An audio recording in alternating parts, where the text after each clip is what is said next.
They say, well, there is some kind of built-in safety in that and all kind of rationalization.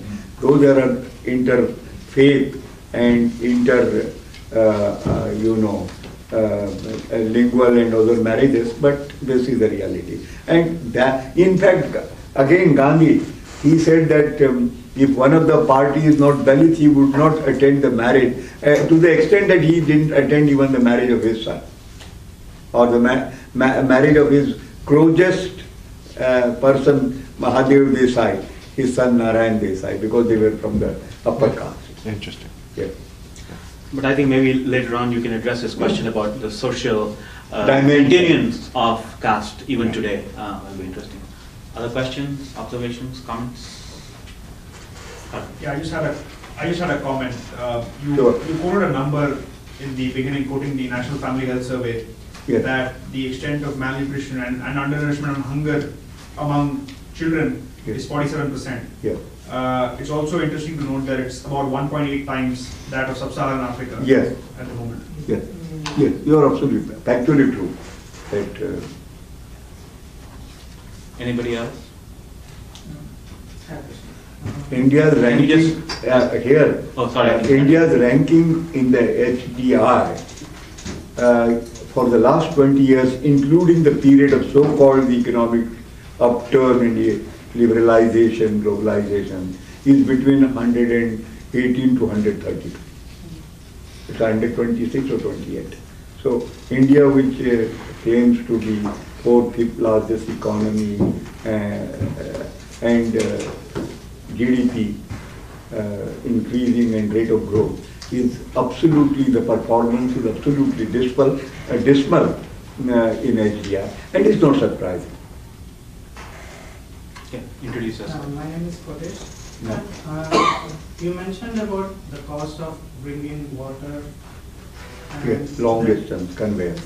Yeah. So, like, does it have wide awareness in India?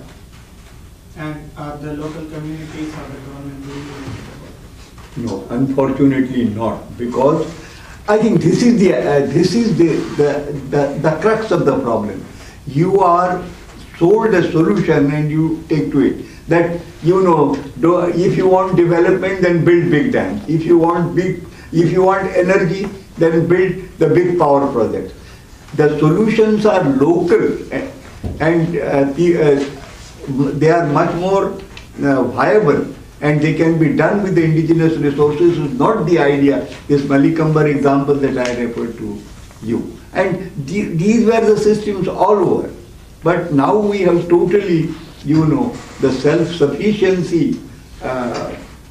And self-sufficiency means not that you cut away from the world. The consumption and production has to be local, otherwise the food that comes to in a mall here, or even in a malls in Delhi, will be about 500 kilometers away. And amount of entropy that it creates. I think real crux is the entropy. And Gorgescu, Rogan and those people who talked about it. In fact, the kind of this, where I went to Rio, it was a conference of the ecological economics. This is the new economics.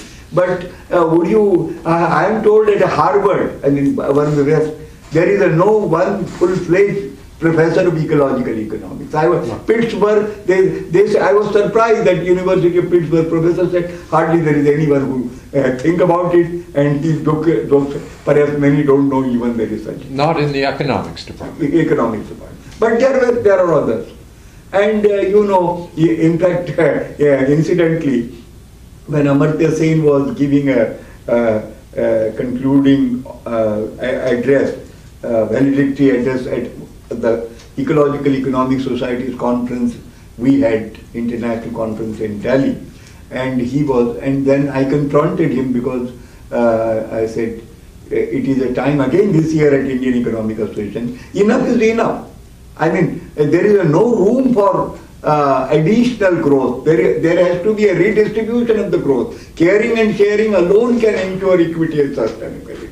But he wouldn't take a position on saying no growth. He would say development as a freedom and all those kinds of things, idea of justice, and those kinds of things. And well, he himself has contributed a lot to HDI, capability, finance and entitlement, those kind of things. But on basics, a time has come where you have to take a position. What is your position on growth? And component, content and character of growth.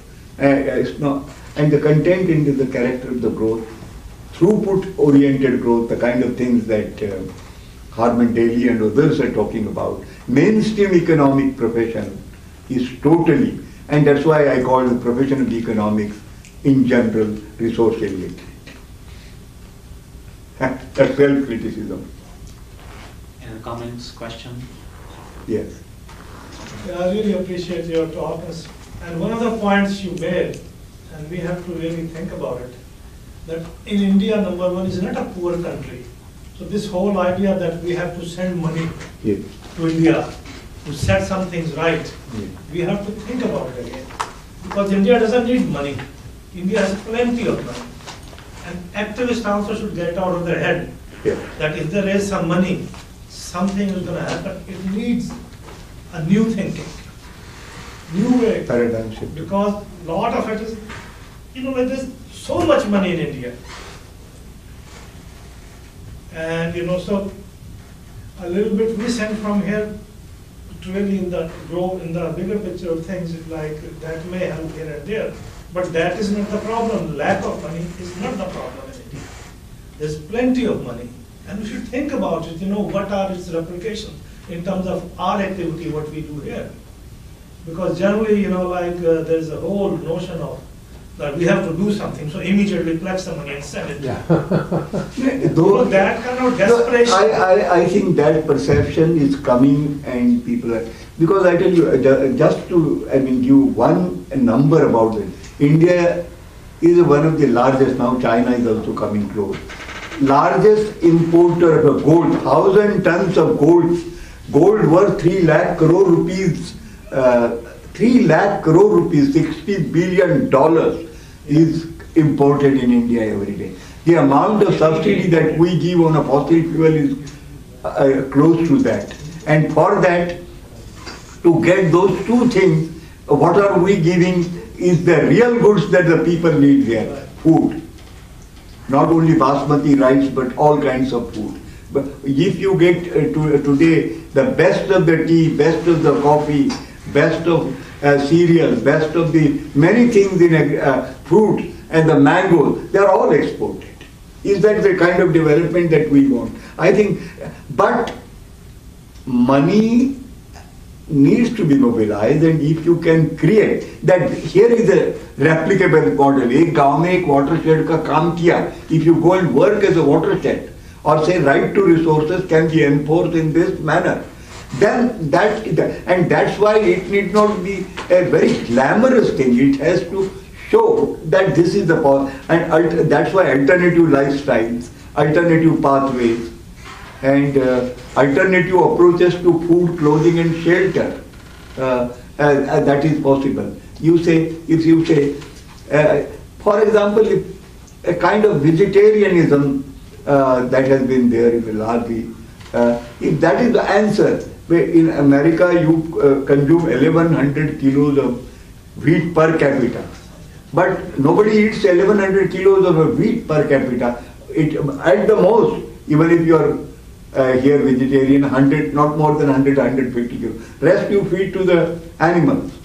And this whole factory farming is an atrocious idea. Yeah. For example, the cheap fuel in America is too, for its economy and purchasing power, is a price so low. Why it is price so low?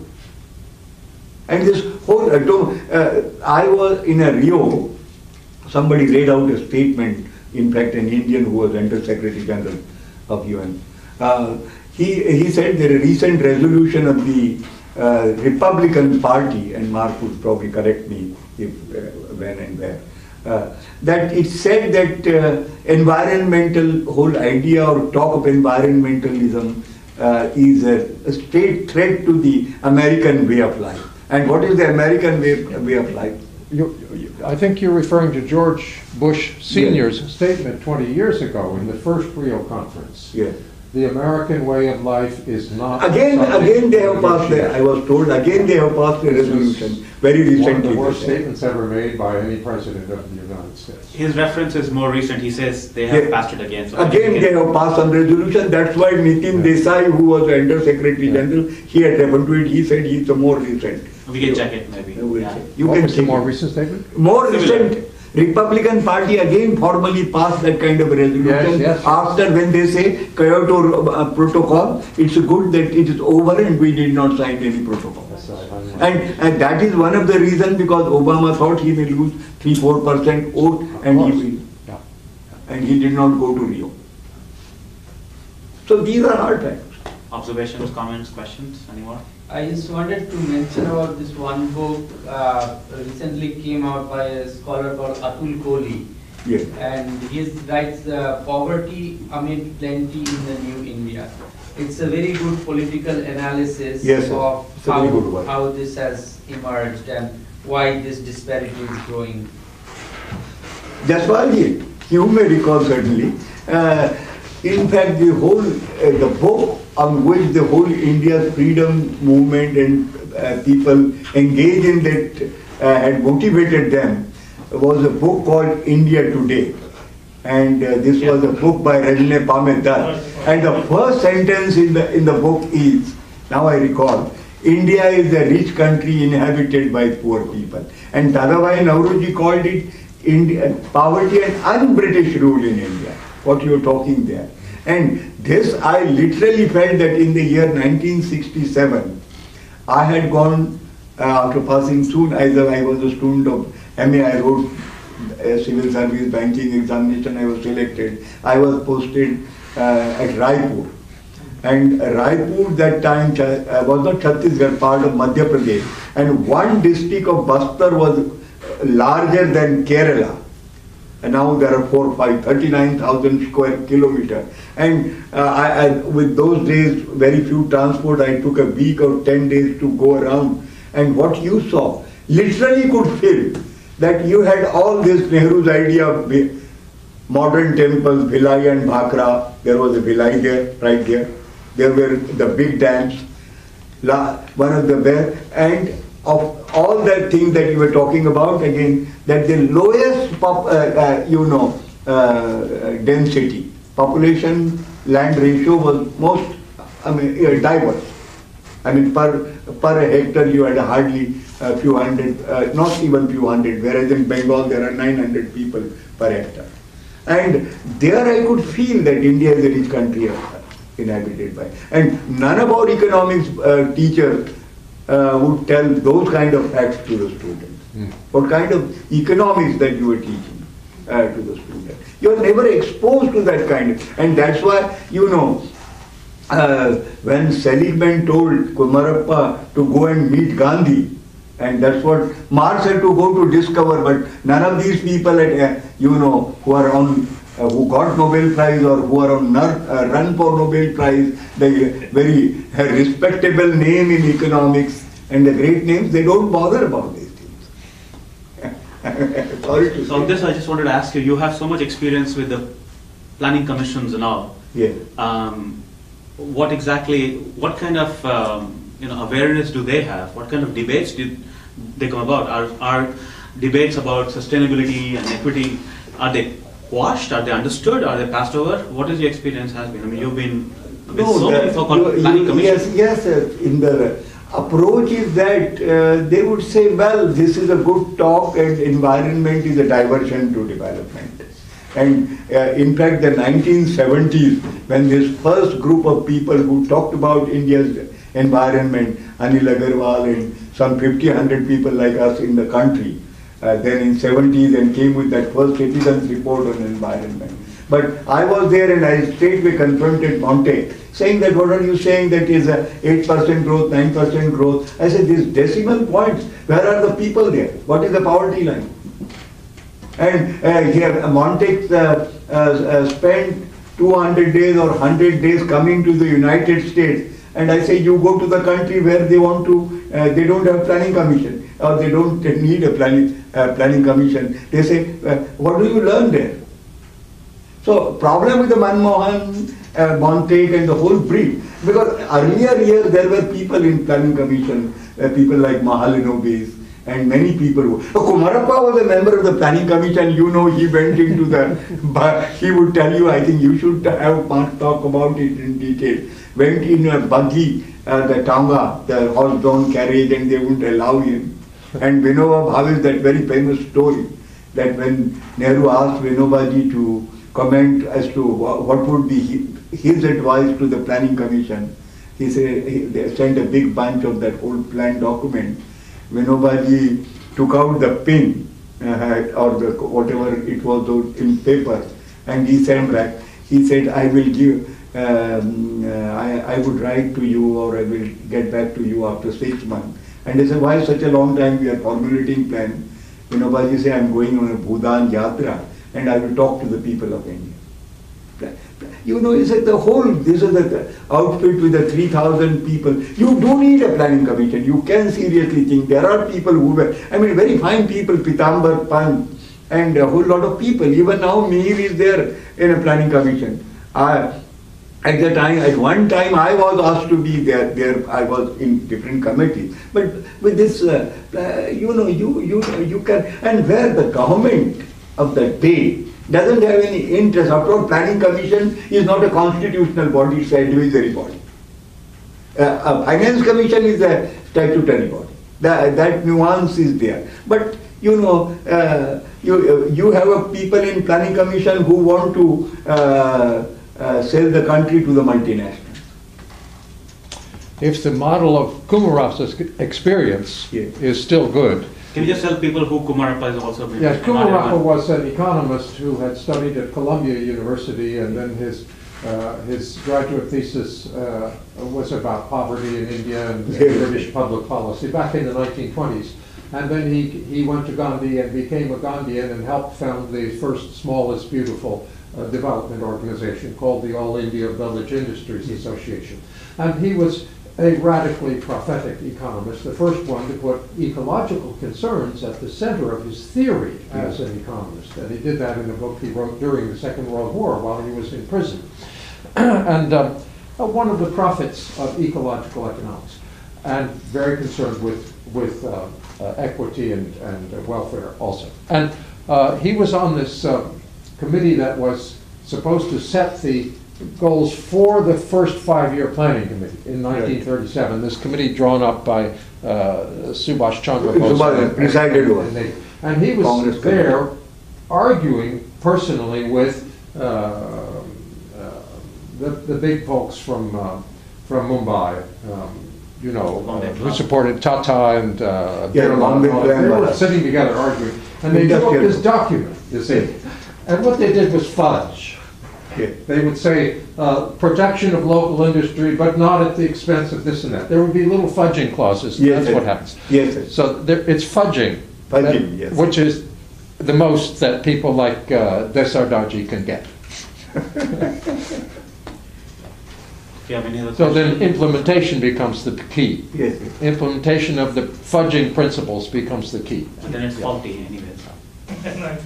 In fact, as Mark has said, the Bombay plan, which was the industrialist plan, they have pleaded for a very strong public sector in India because they thought there was private capital, they didn't want to lock in their money. So they wanted to do infrastructure, dam, electricity, water, roads, for so that their demand and home market expands. And when they found that they were now all the economists, including Bhagwati at that, they were saying that, look here, the Indian business is growing global, that is the, miracle of globalization and all that. And actually that was even before the Industrial Commission of 1920. Yes.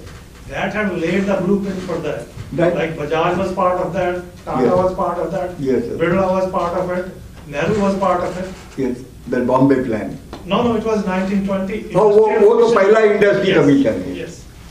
Fiscal Commission. Because they had Royal Commission on Agriculture in the wake of famine, when they have sent a committee, Holekar's committee, and it's very interesting. Albert Howard,